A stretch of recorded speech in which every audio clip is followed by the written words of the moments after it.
Let's take a look at Todd McShay's latest mock draft. Zach Wilson going second overall to the Jets. The second quarterback taken. Todd also has Justin Fields going 11th to the Patriots.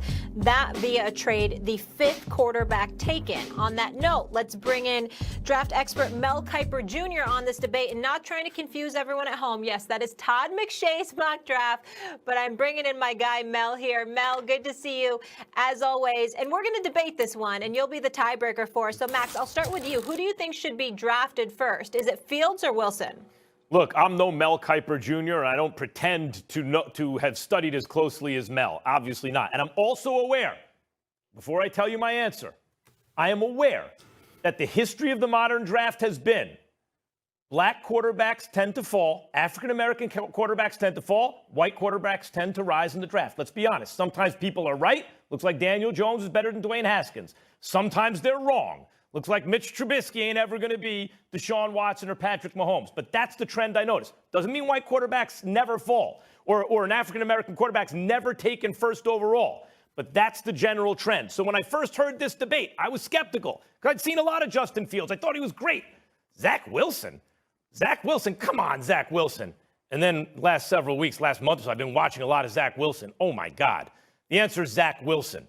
Zach Wilson has the kind of talent that is so obvious when you watch him. And the most obvious thing is not even, the maneuverability or the mobility generally or the off-schedule stuff people talk about, off-platform.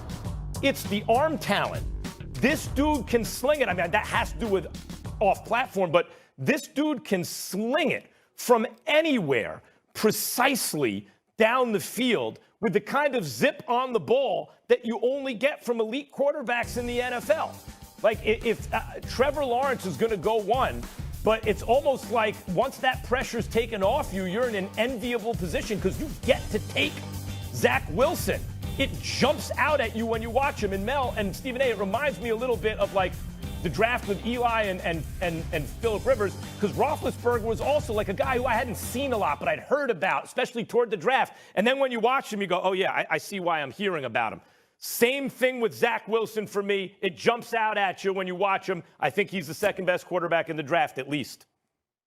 A couple things I take exception with, Max, from what you said is, first of all, Dan Marino dropped an 83, and a Cal Davis quarterback went ahead of him. Ben Roethlisberger went 11. Brett Favre went in the second round. Drew Brees went in the second round when Michael Vick was the first player taken. And you think about Justin Herbert last year, a couple third quarterback taken. Josh Allen fell when he was projected to go number one by me a few weeks before the draft. So I think when you look at the quarterback situation this year, you mentioned talent. You said that Zach Wilson has talent. Well, the better talent is Justin Fields. Justin Fields is bigger, he's faster, arm strength equally as good. Think about the performance. That's the thing next. Let's go to performance, production. Justin Fields in 2019, 41 touchdowns, 3 picks, one of those interceptions that ended that game against Clemson was on the receiver, not on Justin Fields. So 2 on him, that's it. This year, 6 picks, 5 in 2 games, that's it. And he was at 67% last year, he's at 70% this year. Level of competition, the other thing, much stronger for Justin Fields than Zach Wilson. So I think when you look at Zach, I like Zach.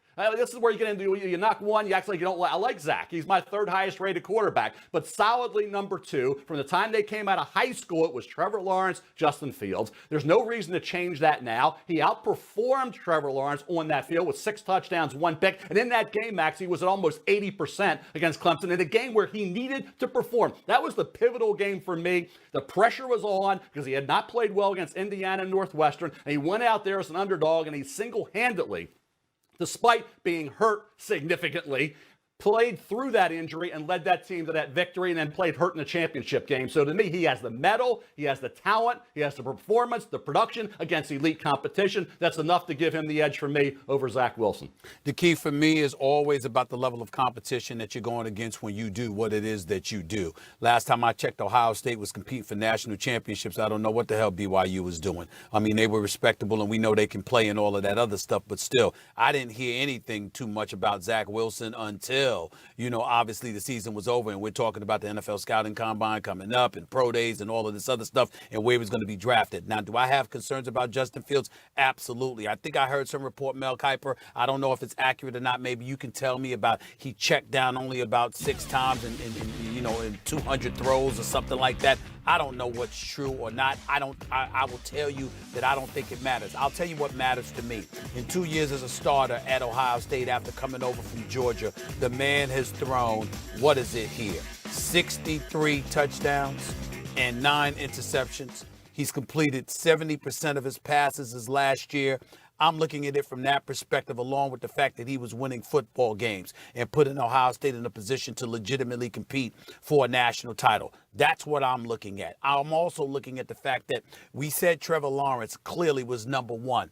But after that, we had Justin Fields as a number 2. Somebody needs to explain to me how you go from being a number 2 quarterback to being 5th. We went from looking at nobody but Trevor Lawrence ahead of him to now looking at Zach Wilson, Trey Lance, along with Mac Jones. I'm trying to figure out how the hell that happened when not a game has been played. When the season was over, when Ohio State finished playing football, he was number 2.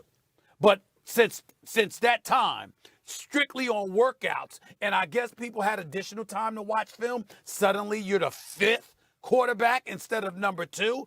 I'm trying to figure out how the hell that happened. That raises a red flag to me. I don't know what that red flag is, but it has my eyebrows raising. All I'm saying is at the end of the day, he's bigger, he's stronger, he's more athletic. The arm string is equal to what we get from Zach Wilson. You take all those things into consideration combined with what we're seeing from NFL quarterbacks in this day and age, when we look at the Lamar Jacksons of the world, the Deshaun Watsons of the world, the Patrick Mahomes of the world, and others. Even the last time we saw Patrick Mahomes, he was running for his life. I think he ran for almost 400 yards scrambling away from Tampa Bay defenders. In the end, what it comes down to is your mobility plays a significant role on the next level as it pertains to your abilities to succeed outside of the Tom Brady's and Drew Breeses of the world. That's how I look at it. That's what I like about Justin Fields, along with the resume in terms of the level of competition he performed against. And that's who I'm most comfortable with at this particular moment in time outside of Trevor Lawrence. I hear what you're saying about red flag. That's why I prefaced what I said with,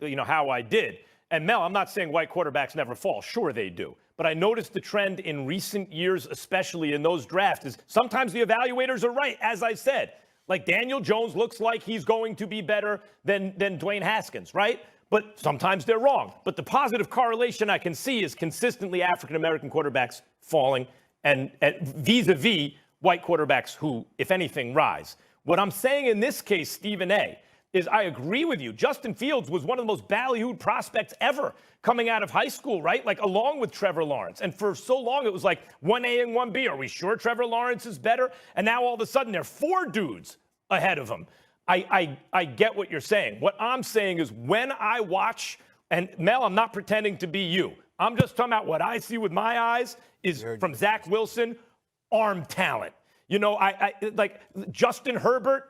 We talk Mahomes, Aaron Rodgers. I'm not saying he's any of those guys, but what they have, what Matthew Stafford has, like it's why the Rams think that he has a kind of arm talent, not just how far you can throw the ball, but an arm talent to me that jumps out at you. And that's why I like Zach Wilson second best in this draft. Fields third for me. If Fields has that equally as good arm talent as Zach Wilson does. And I think when you look at it, Max, I think, look at Trey Lance. Trey Lance could go ahead of Justin Fields. Trey Lance played 1 game against 1 AA competition. It was a 50% completion percentage. Yet he could go ahead of Justin Fields in this draft. So as Mac Jones could be with only 17 starts, equaling the number of starts of Trey Lance. So I think when you look at Justin, if he does become the 5th quarterback taken, which looks like he may be. Steal. There's nothing wrong with that. It's at the end of the world. Like I said, Justin Herbert was the 3rd quarterback taken. Rodgers fell into the 20s when we were projecting him to go number 1 just weeks before the draft. Spurgeon Wynn from Southwest Texas State, Max, went ahead of Tom Brady. Okay? So when you look back into history, we talk about all these issues, but the bottom line is if you're the final quarterback taken in the 1st round, it's going to be in the top 10, in my opinion, for Justin Fields, then you're in good shape. Because history has proven that whether it's Dan Marino, whoever it may be, Brett Favre in the 2nd round, when other quarterbacks went in the 1st, that quarterback that fell 9 times out of 10 has done really well in the NFL. Mel, I think you'll agree with what I'm about to say. Everything, Max, isn't predicated on just your ability. It's about your availability. It's about your discipline as well. When we think about Daniel Jones compared to Dwayne Haskins, I don't think we were wrong in surmising or coming to the conclusion, rather, that, okay, Dwayne Haskins, based on him coming out of Ohio State, some of the things that he was capable of doing, that you know what, I'd rather have faith in him than Daniel Jones. The problem is that once they got to the pro level, Daniel Jones showed that he was more of a grown-up. He had his head in the books. He was studying film, studying the playbook, trying to be ready to play, particularly to be the successor to Eli Manning. Dwayne Haskins clearly wasn't disciplined enough to do the kind of things that he was supposed to do. So as far as I'm concerned, it's not even a matter of talent between Dwayne Haskins and Daniel Jones, because we still don't know as of yet. What we do know is that Daniel